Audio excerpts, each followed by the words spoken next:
Cette pierre est la clé qui a permis de résoudre un mystère vieux de plusieurs milliers d'années. Il paraissait impossible de la déchiffrer jusqu'à ce qu'un homme consacre sa vie à décoder le message crypté.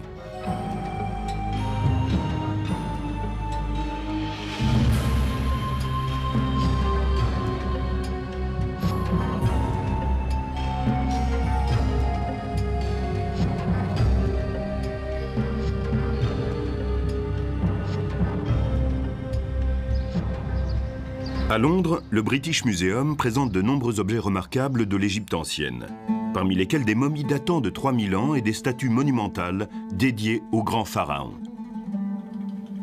Mais il est un objet encore plus important que tout cela. À l'entrée des collections égyptiennes se trouve une grande table de pierre. On pourrait l'ignorer si elle n'était particulièrement mise en valeur. On la connaît sous le nom de pierre de Rosette. C'est un des plus grands trésors de tous les temps.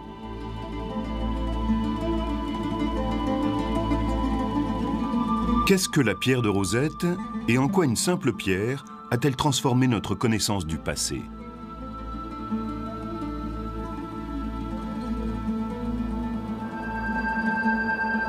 Pendant 2000 ans, l'histoire de l'Égypte antique a été ensevelie sous les sables du temps. Voyageurs et érudits étaient conscients de l'existence de populations mystérieuses dont ils ignoraient tout. Qui étaient les hommes qui avaient élevé ces pyramides aussi hautes que des montagnes? À quel dieu étaient consacrés ces temples immenses, aussi vastes que des villes? Et pourquoi enfouissaient-ils à côté de leurs morts ces fabuleux trésors?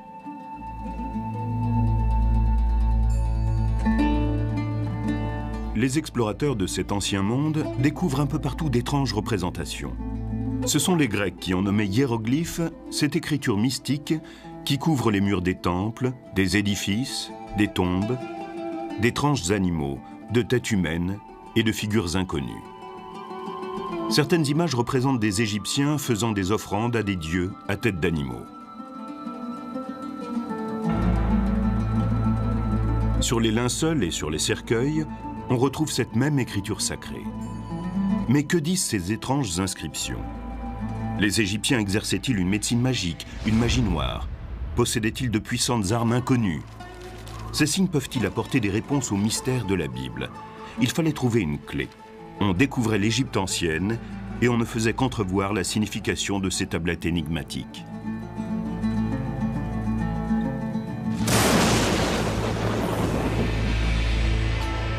Déjà à l'époque du Christ, on considérait les anciens Égyptiens comme des légendes d'un passé lointain. Les historiens ne pouvaient qu'imaginer ce que pouvait être cette puissante civilisation. Les siècles passèrent. L'Europe connut la Renaissance et l'Égypte demeurait dans le silence, attendant de renaître elle aussi. Celui qui va l'éveiller de son sommeil est un des hommes les plus puissants de tous les temps. Son intérêt pour la guerre se mêlait à une passion pour l'histoire. À la fin du XVIIIe siècle, les Français et les Britanniques se disputent la domination du monde. En 1798, Napoléon décide d'envahir l'Égypte. Le pays qui sera maître de ce carrefour entre l'Europe et l'Asie contrôlera le commerce et deviendra le plus puissant du monde.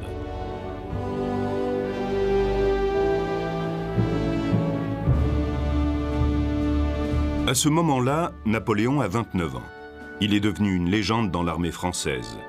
Ses victoires en Italie sur les forces autrichiennes ont impressionné le reste de l'Europe. Son sens de l'histoire et de son destin personnel vont l'amener à considérer l'Égypte comme son prochain objectif.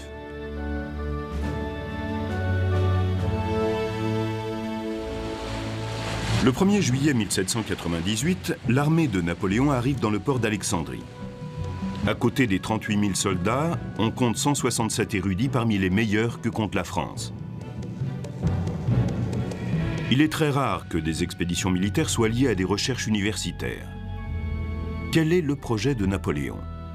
Pourquoi est-il ainsi fasciné par l'Égypte antique?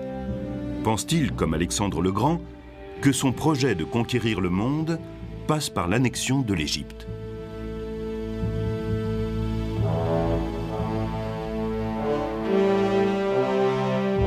Napoléon, mégalomaniaque, voyait en l'Égypte plus qu'une simple pierre angulaire de son futur empire. Il en connaissait les légendes, l'ancienne puissance et l'histoire.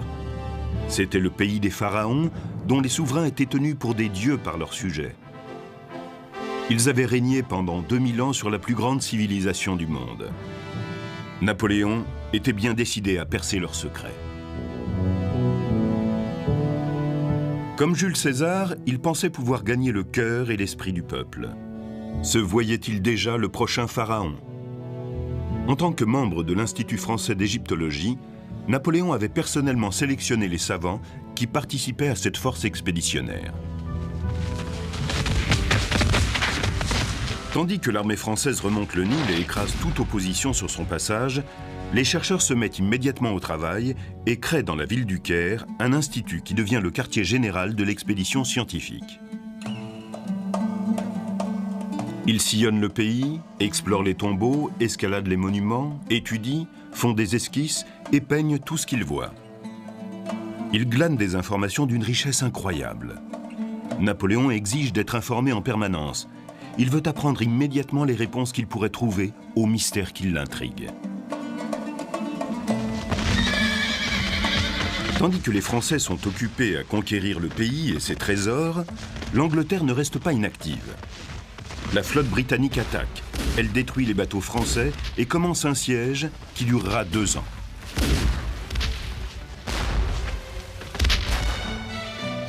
Napoléon lui-même échappe de peu au blocus et regagne la France. Ses espoirs de gouverner le monde sont brisés.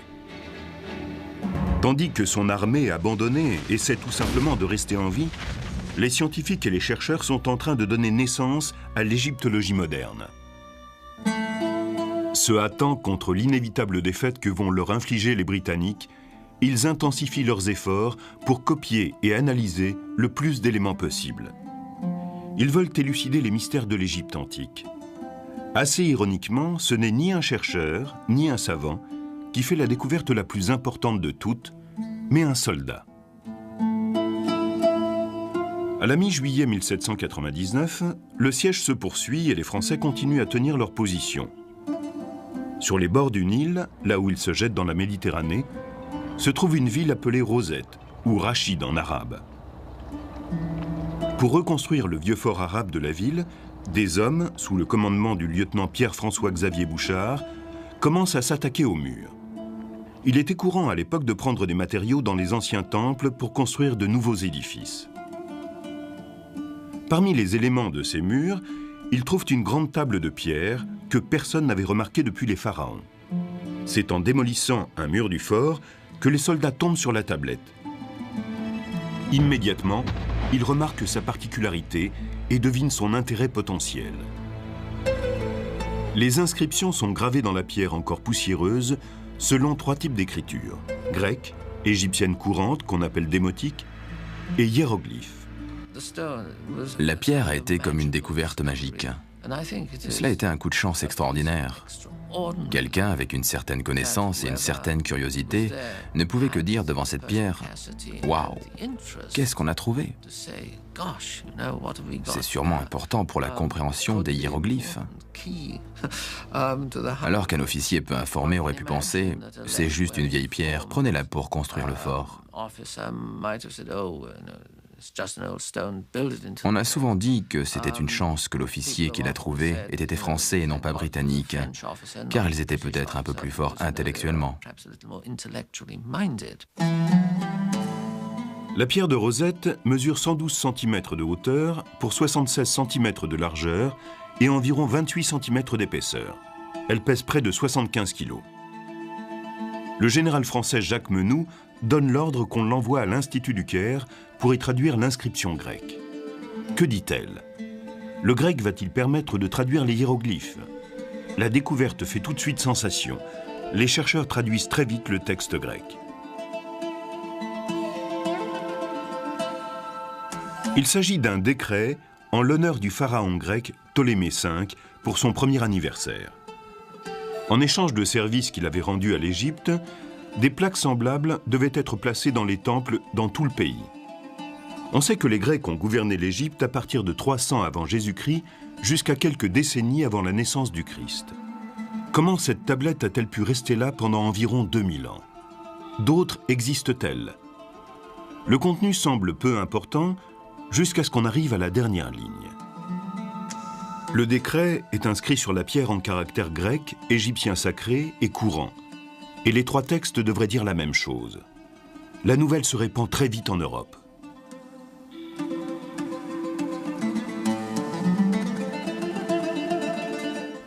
La pierre présente un grand intérêt pour l'étude des caractères hiéroglyphiques. Peut-être va-t-elle même nous donner enfin la clé. Courrier de l'Égypte, août 1799. La pierre de Rosette ne va pas rester longtemps aux mains des Français.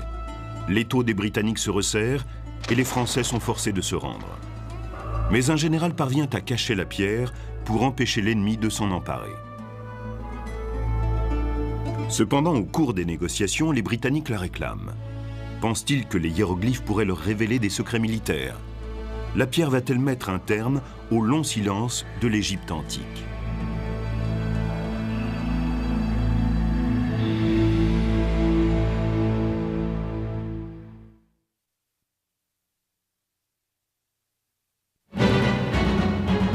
Ces 2 ans de campagne en Égypte ont été un désastre total pour Napoléon.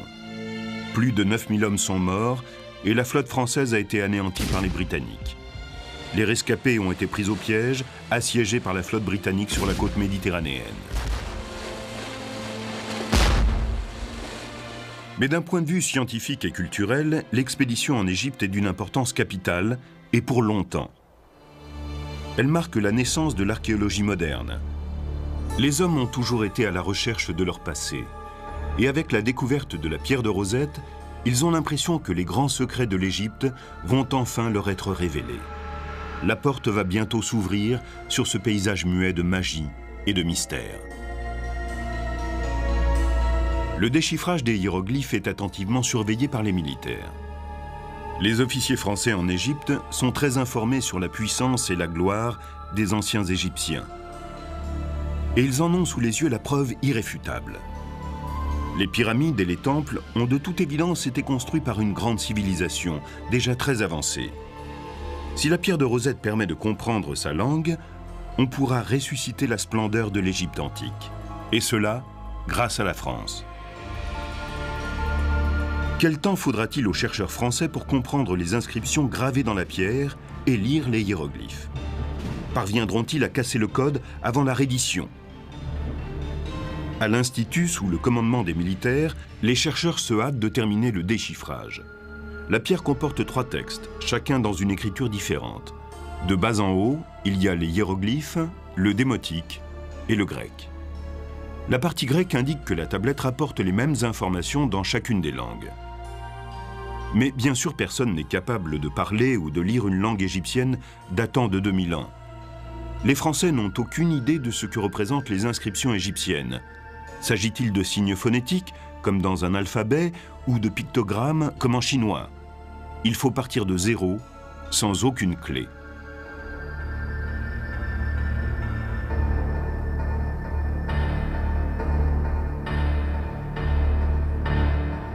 Il y a encore un autre obstacle. La pierre est cassée en haut et sur les côtés. La partie la plus endommagée est en haut, celle des hiéroglyphes. Il ne reste plus que 14 lignes de texte.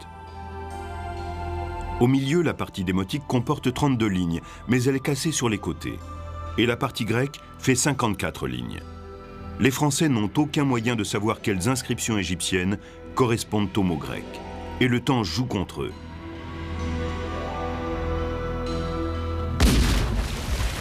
En août 1801, 2 ans après la découverte de la pierre de Rosette, l'Angleterre met fin au siège en attaquant les Français et en les forçant à abandonner l'Égypte.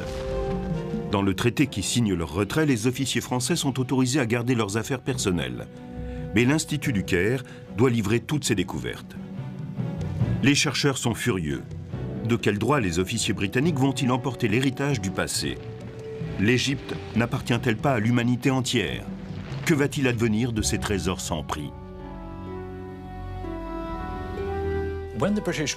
Quand les Anglais ont obtenu la reddition des Français à Alexandrie, Il connaissait l'existence de la pierre de Rosette. Elle était plus célèbre en France qu'en Grande-Bretagne, mais elle était considérée comme un trophée de guerre et le fruit de la victoire britannique. Les Français étaient très réticents et ne voulaient pas laisser partir la pierre et ils l'ont cachée, prétendant qu'ils ne l'avaient pas. Vous nous prenez nos collections, nos dessins, nos copies de hiéroglyphes. Mais qui vous en donnera la clé? Sans nous, ce matériau restera lettre morte. Ni vous, ni vos savants ne le comprennent. Nous détruirons ce qui nous appartient plus vite que les pyramides. Nous enfouirons tout cela dans le sable ou le jetterons à la mer. Vous rechercherez la notoriété, très bien. Vous pouvez compter sur la mémoire de l'histoire. Vous avez déjà brûlé la bibliothèque d'Alexandrie, un membre de l'Institut du Caire en 1801.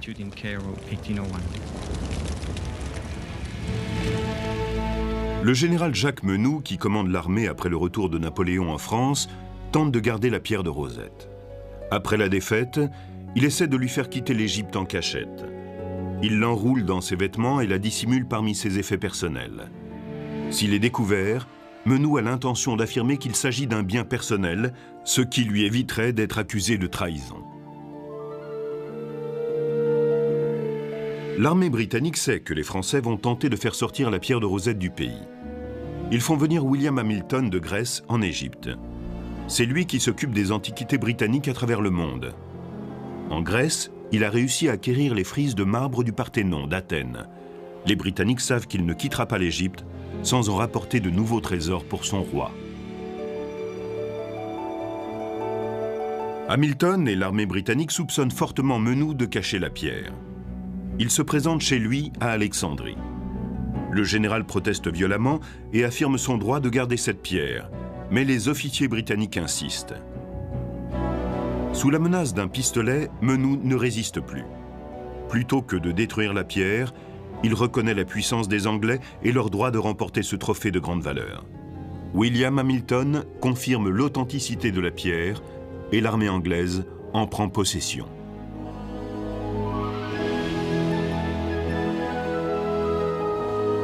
La pierre de Rosette est immédiatement expédiée en Angleterre, où elle arrive en février 1802. La Grande-Bretagne possède maintenant la clé du mystère égyptien, mais les Français en ont fait des copies. Une course contre la montre s'engage pour déchiffrer les mystérieuses inscriptions. La gloire attend l'homme qui va trouver la clé de la puissance et des richesses de l'Égypte. Sous l'œil du monde entier, les plus grands savants se battent pour être celui-là. Des amis deviennent rivaux. Qui étaient les hommes qui ont essayé et n'ont pas réussi à déchiffrer le code? La pierre de Rosette livrera-t-elle son secret?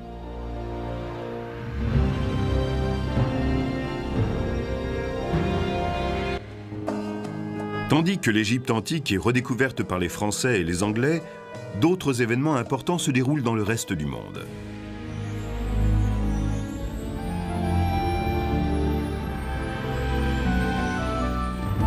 Les États-Unis font plus que doubler leur superficie en signant le traité de cession de la Louisiane en 1803. Les capitaines Lewis et Clark vont bientôt conduire une expédition de 2 ans à travers ce pays qui ne figure encore sur aucune carte. Thomas Elgin captive l'imagination du public en s'emparant des sculptures du Parthénon et en les ramenant par bateau jusqu'en Angleterre. En Chine, après 4000 ans de domination, l'ère des dynasties va s'éteindre avec la fin de la dynastie mandchoue. Au début du XIXe siècle, les récits sur les parties du monde nouvellement explorées stupéfient l'Europe et l'Amérique. Aucune découverte ne paraît incroyable. Tout semble possible. Quand arrivent les nouvelles rapportant la richesse des merveilles d'Égypte, la fascination pour tout ce qui est égyptien est à son comble. On sentait que les hiéroglyphes contenaient des secrets sur les dieux, l'univers, l'astronomie, des choses ignorées des gens ordinaires. Dès le début, il y a eu une curiosité, parce que les choses étaient tellement flagrantes et imagées, et surtout, elles étaient associées au temple, à la religion. On avait le sentiment que les hiéroglyphes devaient renfermer des mystères, qu'ils n'étaient pas une simple écriture, qu'on était devant une civilisation qui, si on en perçait le mystère, nous dirait des choses auxquelles personne n'avait jamais pensé. À présent, l'attention se porte sur le déchiffrage de la pierre de Rosette qui détient la clé de la langue égyptienne. Dès son arrivée à Londres, en 1802, des copies des inscriptions commencent à se répandre dans toutes les universités d'Europe. Les questions affluent devant la plus grande énigme de l'époque. La réponse que la pierre va apporter risque-t-elle de changer les idées sur la religion, la science, l'histoire? Que vont devenir les croyances fondées sur la Bible? Va-t-on découvrir des médecines et des techniques magiques? Comment une civilisation aussi avancée a-t-elle pu disparaître? Les linguistes commencent à étudier la relation entre les trois textes, mais aucun modèle ne s'impose. La pierre brisée semble résister à toutes les tentatives de croiser les mots et les phrases. On ne parvient à identifier parmi les hiéroglyphes aucun mot ni aucune phrase. Comment les chercheurs vont-ils réussir l'impossible? Comment faire un premier pas? Désespérés par leurs échecs, les érudits vont chercher de l'aide vers ceux qui les ont précédés. Le premier ouvrage sur la langue égyptienne est un livre grec de Horapollon, qui était, dit-on, un prêtre égyptien. Son livre, Hieroglyphica, écrit au 5e siècle avant Jésus-Christ, traite de l'utilisation et du sens des hiéroglyphes. Horapollon parle de 189 signes différents, dont il donne une description détaillée et également l'explication mythologique. Cependant, en même temps qu'il expose les spécificités de chaque signe, Horapollon ne les associe jamais pour former des phrases ou des paragraphes. Si son approche est exacte, son travail contient aussi beaucoup d'erreurs. Horapollon nous dit des choses vraies, mais en déduit des inexactitudes. Il centre son travail sur les hiéroglyphes égyptiens. Le mot qui signifie mère montre un vautour, nous dit-il, ce qui est juste. Mais ensuite, il explique que dans la nature, il n'existe pas de vautour mâle, que tous les vautours sont des femelles. C'est très étrange. Alors on a commencé à observer la nature et on s'est aperçu qu'il y avait des vautours mâles et femelles. Et Horapollon s'est retrouvé discrédité. Il affirmait donc une vérité faussée par tout un verbiage mystique qui l'entourait. Les chercheurs, brûlants de déchiffrer la pierre de Rosette, consultent aussi les écrits du Moyen-Âge et de la Renaissance. En Europe, à cette époque, sous l'influence de la religion, on pense que les hiéroglyphes détiennent des réponses aux mystères de la Bible. Les gens commencent à interpréter l'Égypte ancienne à partir de la Bible. En regardant les pyramides, ils se disent « ce ne sont pas de simples tombes pour des rois ordinaires ». Ce sont certainement les greniers à blé dont Joseph parle dans la Bible, où il collecte le blé pendant les 7 bonnes années pour se préparer aux 7 années de famine qui vont suivre. Ils perçoivent qu'il y a un mystère, mais l'interprètent toujours à travers un épisode de la Bible. Les chercheurs revisitent aussi le travail d'un professeur de mathématiques allemand, Athanasius Kircher. Au milieu du XVIIe siècle, il était considéré comme l'autorité en matière de hiéroglyphes. Pour lui, comme pour Horapollon, chaque hiéroglyphe représente une idée ou un concept. Mais contrairement à l'érudit grec, il va les combiner en mots et en phrases. Mais Kircher s'adonne à des traductions imaginaires. Son décryptage très fantaisiste amène même le pape à croire qu'il serait capable de lire la langue égyptienne. Un siècle plus tard, quand Napoléon débarque en Égypte, les études de Kircher sont encore tenues pour très sérieuses. Les premiers chercheurs qui tentent de déchiffrer la pierre de Rosette se rendent compte que, par le passé, on considérait les hiéroglyphes comme des pictogrammes semblables aux caractères des écritures orientales, chacun représentant un mot ou une idée. Or, il est nécessaire d'abandonner cette théorie pour accéder au secret de la pierre de Rosette. En 1802, Sylvestre de Sacy, en France, et Johann Åkerblad, en Suède, sont les premiers à rejeter ces vieilles croyances et à tenter une nouvelle approche. Ils ont observé les hiéroglyphes égyptiens et ils se sont dit que d'autres civilisations écrivaient de façon parfaitement normale. Alors, pourquoi fallait-il que les Égyptiens soient différents? Ils ont examiné d'autres documents, Pas uniquement les inscriptions sur les temples ou les obélisques, mais les papyrus par exemple. Et ils ont dit « Regardez, les Égyptiens écrivaient chaque jour des lettres parfaitement banales. Après tout, leur système d'écriture est peut-être parfaitement rationnel. » De Sacy et Akerblad posent une hypothèse. Le démotique utiliserait le système d'écriture occidental. Ils prennent un certain nombre de mots grecs récurrents, parmi lesquels les pronoms « il » et « son », et le mot « grec ». Puis ils cherchent dans le texte démotique des mots qui se répètent à certains endroits précis. Enfin, ils vérifient les correspondances entre l'apparition de ces mots en grec et en démotique. Ces pionniers ont commencé à montrer que le texte n'était pas uniquement symbolique, que certains signes correspondaient à des lettres séparées. Il devenait impossible de regarder ces inscriptions comme un texte ésotérique. Malgré ses premiers pas prometteurs dans la traduction du texte démotique, De Sacy et Akerblad abandonnent sans avoir réussi à trouver le code des hiéroglyphes. 3 ans après la découverte de la pierre de Rosette, il semble bien que l'entreprise est plus complexe qu'on ne l'avait cru au départ. Les plus grands esprits d'Europe commencent à penser que les mystères de l'Égypte ne seront jamais percés. «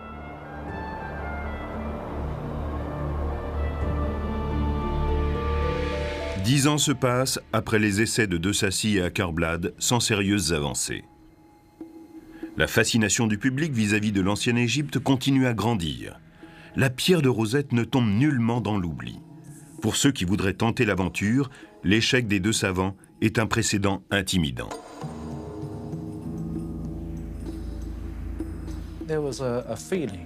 Ceux qui voulaient déchiffrer la pierre sentaient que si l'enjeu était important, le risque l'était aussi. On pouvait finir couvert de gloire ou bien aussi complètement fou. Les chercheurs sont prudents par tempérament. Il faut un type de personnalité particulier pour se dire « Tant pis si je deviens fou, je tente le coup ». La compétition va atteindre son comble. Un professeur anglais réputé rivalise avec un jeune chercheur français pour trouver la clé de l'énigme. Le savant britannique va décider de passer ses vacances à décoder la pierre de Rosette. Comment va-t-il être le premier à lire les hiéroglyphes? Nous allons découvrir la légende qui entoure une prédiction selon laquelle un petit provincial sera celui qui jettera la lumière sur le passé.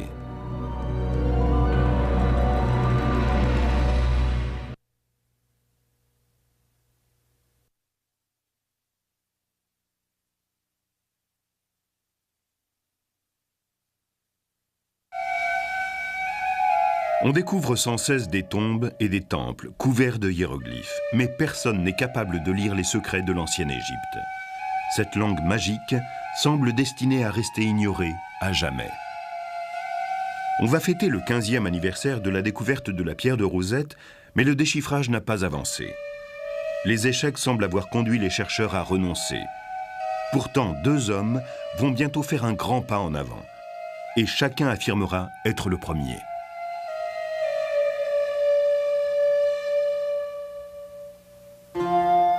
Au cours de l'été 1814, un linguiste et physicien londonien de 41 ans rapporte une copie de la pierre de Rosette dans sa maison de campagne. Il décide de passer ses vacances à se casser la tête sur cette énigme. Cette fois, la pierre va commencer à parler. Thomas Young était un des hommes les plus remarquables que l'Angleterre ait jamais produit. La liste de ses succès est proprement stupéfiante. Il travaillait dans le domaine de la lumière et certaines de ses découvertes sont à l'origine de certains aspects de la physique moderne. Il s'est intéressé à l'œil humain, à la façon dont on perçoit les couleurs. Ses théories fondent aussi l'optique moderne. Cet homme était sans doute celui qui a résolu le plus grand nombre d'énigmes qu'ait connu l'Angleterre. Young estime que le mysticisme qui entoure l'Égypte ancienne n'a aucun sens. Il ne pense pas découvrir les secrets de l'univers. Ce qui l'attire dans la pierre de Rosette, c'est ce problème non résolu qu'il veut tenter de déchiffrer.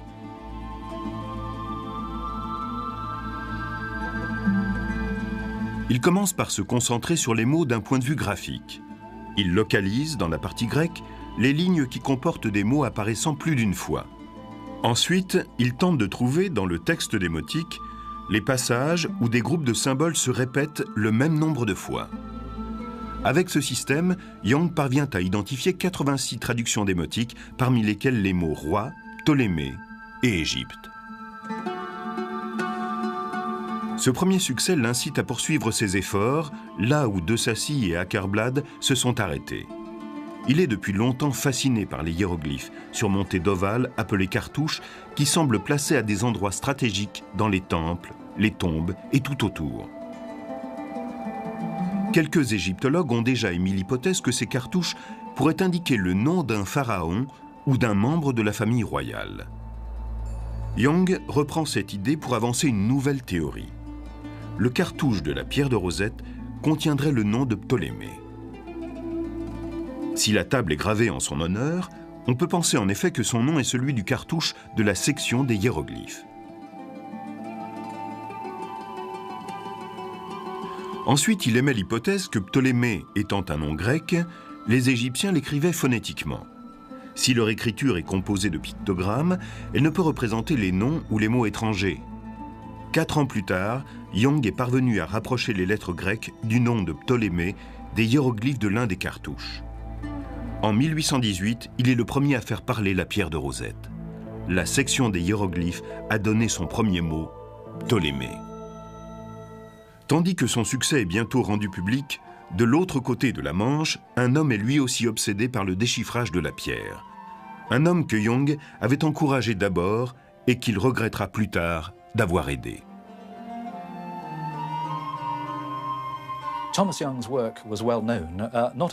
Le travail de Thomas Young était bien connu pas seulement en Angleterre, mais aussi dans d'autres pays.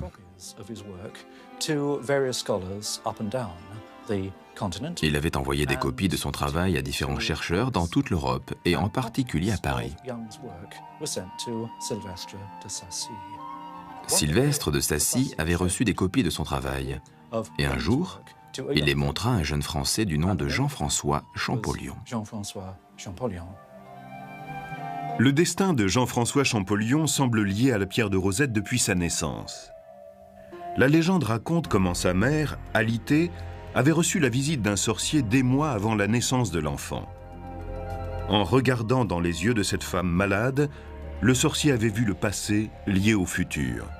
Il lui avait prédit qu'il lui naîtrait un fils qui ferait la lumière sur les siècles passés.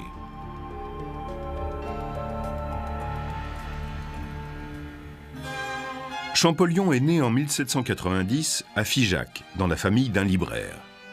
À 11 ans, alors qu'il suit l'école à Grenoble, les récits de l'expédition de Napoléon en Égypte captivent son imagination comme celle de tous les petits Français. Jacques-Joseph, le frère aîné du petit Jean-François, lui lit des articles sur la splendeur et les mystères de l'Égypte. Quand le jeune Champollion reçoit d'un cousin qui fait partie de l'expédition une copie de la pierre de Rosette, il se passionne pour elle. Il a maintenant un but, lire les hiéroglyphes, ce qui veut dire bien entendu déchiffrer la pierre.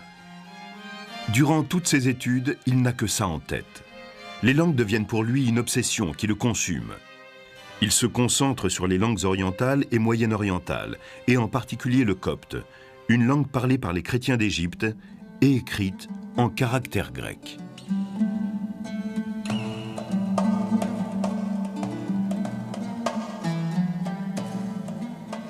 À 14 ans, Champollion travaillait énormément, non pas pour ses études, mais sur les hiéroglyphes égyptiens.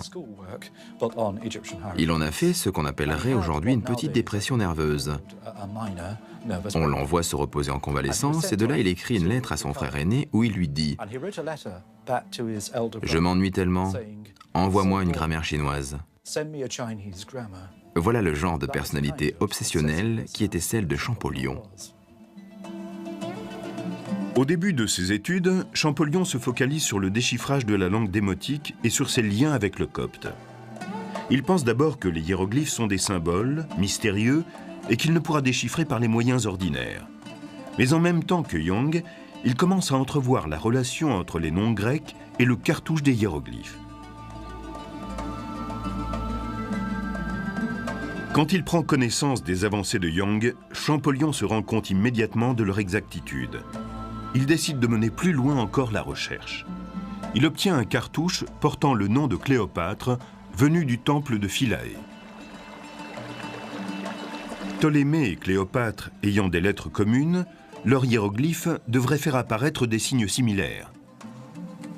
Champollion examine ces deux noms dans l'écriture hiéroglyphique et se dégage le P, le L et le O. Il vient de prouver la véracité de la théorie de Young. Les noms étrangers sont épelés phonétiquement dans les hiéroglyphes. La porte de l'énigme s'est ouverte et le jeune chercheur va pouvoir la franchir. Champollion s'est rendu compte que Young avait raison. Il a montré comment les hiéroglyphes transcrivaient les noms des pharaons d'origine grecque. Mais ce n'était qu'une partie du problème. Peut-être cette façon d'écrire les noms étrangers n'était-elle utilisée qu'au cours des périodes les plus récentes. Qu'en était-il pour des périodes antérieures? Champollion examine alors la copie d'une inscription du grand temple de Karnak. Sur celle-ci, le nom d'un pharaon se répète à plusieurs reprises. Il comprend 3 signes.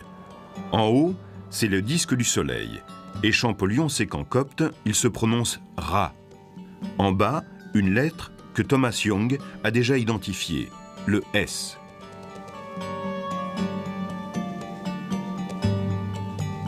Le S est doublé. Donc, maintenant nous avons un nom de pharaon commençant par Ra et finissant par 2 S. Pour le signe du milieu, c'est plus délicat. Personne ne l'a jamais déchiffré. Champollion revient alors à la pierre de Rosette. Quand ce signe y apparaît parmi les hiéroglyphes, le grec le traduit par l'idée de naissance. Champollion se souvient qu'en copte, donner la naissance se dit Mésé. Ça y est, il a le nom d'un pharaon commençant par Ra, puis continuant avec Mésé, et enfin s'achevant par 2 S. Champollion connaissait les noms des pharaons. Et il savait qu'était monté sur le trône d'Égypte le célèbre Ramsès.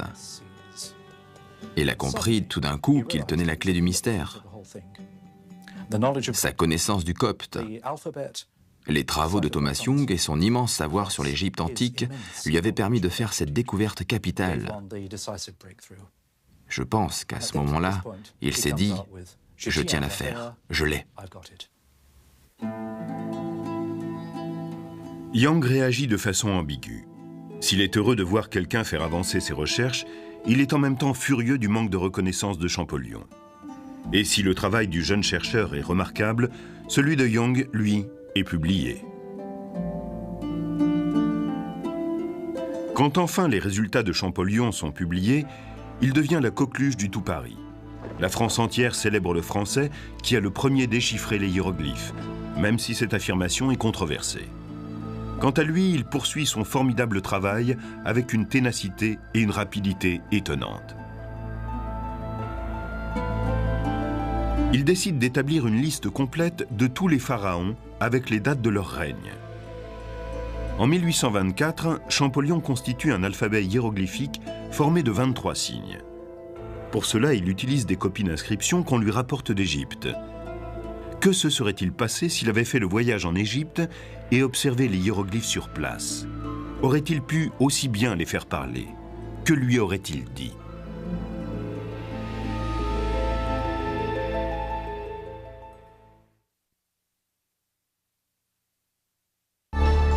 La porte s'entr'ouvre sur l'histoire de l'Égypte. La pierre de Rosette est bien la clé qui va permettre de comprendre les hiéroglyphes. Mais que disent-ils?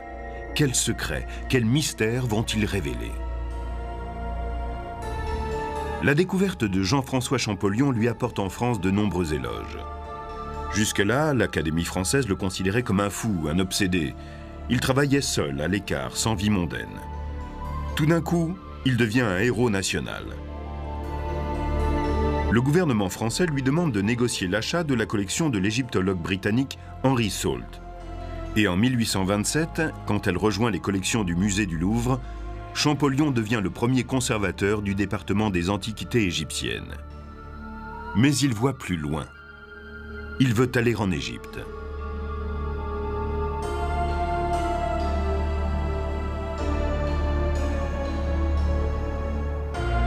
En 1828, avec l'aide du musée italien de Turin, il organise une expédition sur le Nil.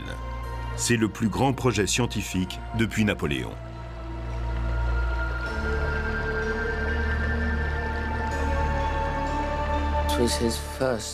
C'est la première fois qu'il se retrouve face à des documents égyptiens. C'est une confrontation stupéfiante. Il court dans tous les sens, il déchiffre des cartouches.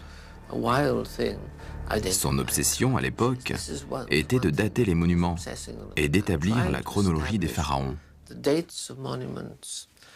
L'étude de l'histoire égyptienne n'avait pas de véritable base de travail qui aurait pu servir pour étudier les monuments. Le voyage de Champollion permet d'établir sans doute possible l'efficacité de sa méthode. Il peut lire les hiéroglyphes qui ornent les murs des temples. Son travail est maintenant reconnu. Il a fondé seul l'égyptologie. Ce vaste pays a quitté le silence où il était plongé et nous parle depuis son glorieux passé.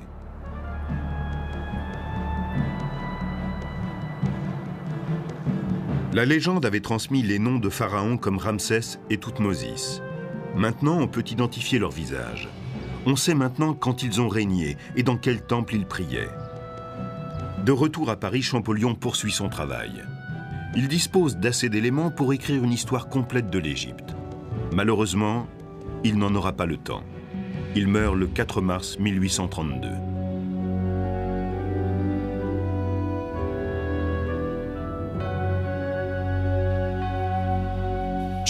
Champollion n'a jamais douté de ses capacités, ni de son succès. Il est mort à 42 ans seulement, mais à la fin de sa vie, on avait compris ce qu'il avait fait. Et la France a créé pour lui une chaire d'égyptologie, la première au monde. Il est mort en sachant que ses efforts étaient reconnus. Mais une grande partie de son travail restait à l'état de notes. Alors, son frère aîné les a rassemblés et publiés en sa mémoire. Champollion s'était concentré sur l'histoire des pharaons. D'autres chercheurs commencent à utiliser les outils qu'il a forgés pour étudier les écritures démotiques et hiéroglyphiques. Les inscriptions sur les murs et sur les papyrus sont innombrables. Peu à peu, va remonter à la surface l'histoire politique, sociale, économique de l'Égypte ancienne. Mais ce sont les écrits de la vie quotidienne qui vont permettre d'en apprendre davantage sur nous-mêmes.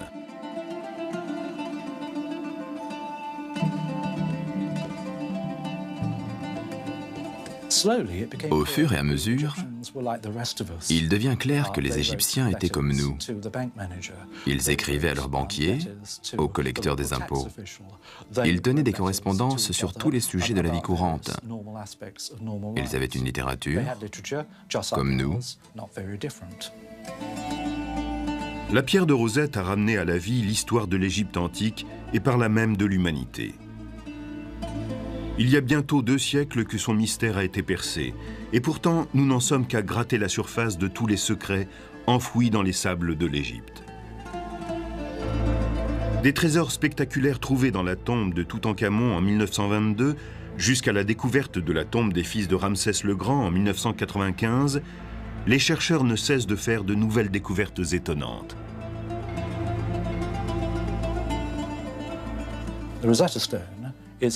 La pierre de Rosette marque un point de rupture avec la période où tout ce que nous savions sur nos origines venait de la Bible ou des écrits grecs et romains.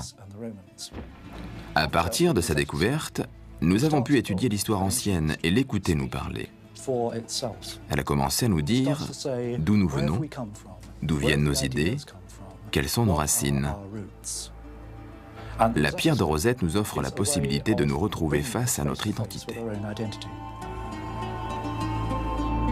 Les efforts extraordinaires d'hommes comme Napoléon, Thomas Young et Jean-François Champollion ont permis de résoudre l'énigme de la pierre de Rosette.